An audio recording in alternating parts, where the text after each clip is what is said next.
O siya, ito na. Tapusin na natin to at may mga nabuburingan daw sa vlog natin.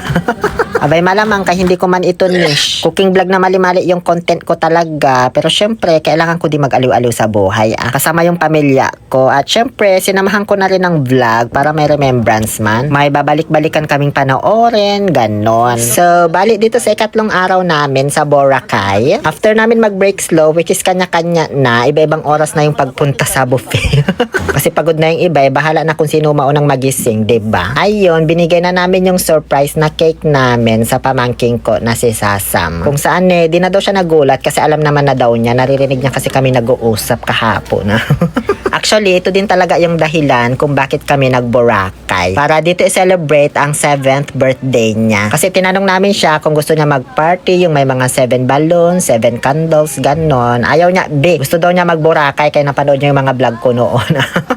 Plano pa lang naman namin mula nung December hanggang January, ganyan. Kaso may time na sa school niya, may nag 7th birthday na classmate niya. Abay syempre, di siya maiwasang tanungin at biruin din ng teacher niya at mga classmate niya kasi siya na yung susunod na magbe-birthday. Tinanong siya kung pupunta din daw yung teacher at mga classmate niya sa bahay pag birthday niya. Alam niyo kung anong sagot, be? Walang tao sa bahay namin sa birthday ko kasi nasa Boracay kami.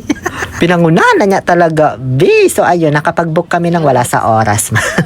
Pero plano naman na talaga. Tapos mas okay din yung ganito. Kasi nakakapagod maghanda sa bahay sa totoo lang. Kaya alam ko maraming makaka-relate dito na kapag birthday ng anak mas maiging mamasyal na lang sila. Mag-outing, mag-Baguio, ganyan. Or mag-Disneyland kung mayaman, diba? So bali may activity pala kaming inabil dito sa last day namin. City tour yun, 450 pesos each. Kasi nga 4:30 PM pa yung flight namin pabalik ng Clark, Pampanga. Kaso parang pagod na yung lahat. Mag-alas 9 na, yung iba nasa kwarto pa, di pa nakapag-almusal. Baka kulangin na kami ng oras kasi 11 AM yung check-out namin sa La Carmela. So nag-decide kami na i-cancel na lang yung tour na kinuha namin. Tapos namasyal na lang kami dito sa may Bulabog Beach. Sumakay na lang kami sa e-bike, 150 pamasahe sa isang e-bike ha, regardless kung ilan kayo. Actually natuwa ako kasi hindi nagmahal yung presyo ng pamasahe sa e-bike nila. 150 pa rin. Tapos naisip ko, kuryente pala kasi hindi pala gasolina.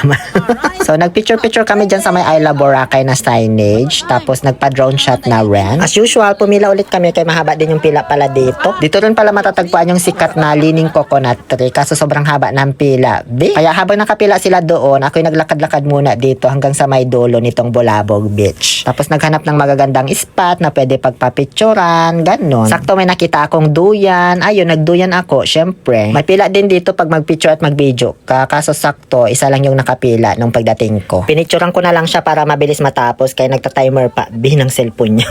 Solo traveler yata kasi. Maya-maya tinawagan na nila ako para magpicture na kami dun sa Leaning Coconut Tree pero doon lang sa harap niya. Hindi dun sa mismong puno kasi sobrang haba pa rin ang pila, di matapos-tapos.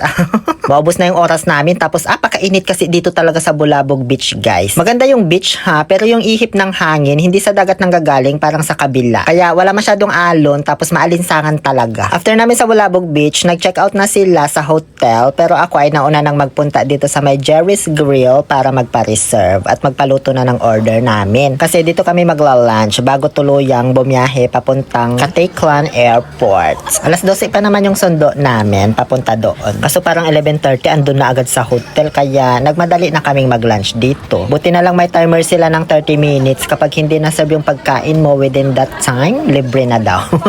Nung na-serve na lahat ng pagkain, kinantahan na nila yung pamangkin ko. Ganun pala dito no, may music pa talaga sila ng happy birthday. Tapos wala kaming dalang candle, so sila na nag-provide. And then may free gelato pa siya na may candle. Ewan ko kung gelato ba yan o ice cream na hindi ko mawari. Basta ganun. Dami naming nakain dito, nabusog kami. Tapos may mga pa-take out pa na hindi namin naubos. Pero alam nyo, mas mahal ba yung binayaran namin doon sa may dampa na paluto-paluto na may fire dance kumpara dito sa Jerry's Grill View.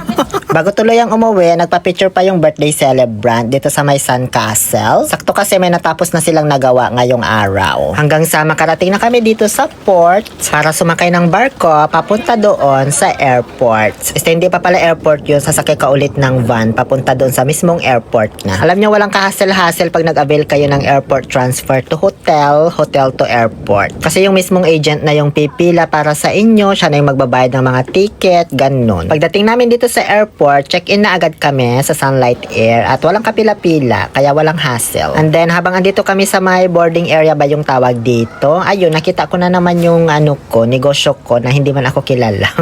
Ito yung Oliver's Coffee. Pag mamayari ko tong negosyo na to, benenta ko lang. Charot. Siyempre bumili ako kay pangalan ko yung nandyan. Oh. And then nagmasid-masid lang ako sa bintana ng mga nagla-landing at nagti-take off na aeroplano habang inaantay yung flight namin. Tapos binidyohan ko yung tuhod ko. Ewan ko ba't ko binidyohan. Anong saysay nito man? Mayat maya pinasakay na kami sa shuttle bus papunta doon sa mismong aeroplano. Medyo malayo-layo kasi yung departure area sa mismong parkingan nitong mga aeroplano. I love Sunlight Air na talaga guys. Walang kahassle-hassle sa kanila. Hindi ka pipila ng matagal sa check-in, tapos may pagkain pa. Magmula pala nung namasyal kami kaninang umaga sa Bulabog Beach, hanggang pagdating na dito sa airport at pagsakay ng aeroplano, wala na akong bihis-bihis. Kung ano na yung suot ko, yun na yun. Kaya tingnan nyo yung paa ko na pinasok ko dito sa aeroplano, puro buhangin man. Okay na yan, at least may remembrance ako na nakapagdala kahit konti ng buhangin, di ba? Around 6 p.m. pasado, naglanding na kami dito sa Clark International Airport. Yun lang, tapos na. Yung birthday celebrant ayon tulog mula aeroplano hanggang pagdating sa bahay sa Pangasinan. Thank you so much po for watching our Boracay family vlog kahit wala mang kakwenta-kwenta. Please follow for more. Muli ito po ang inyong Happy Pill Oliver Castro na nagsasabing no to toxicity. Let's make people happy.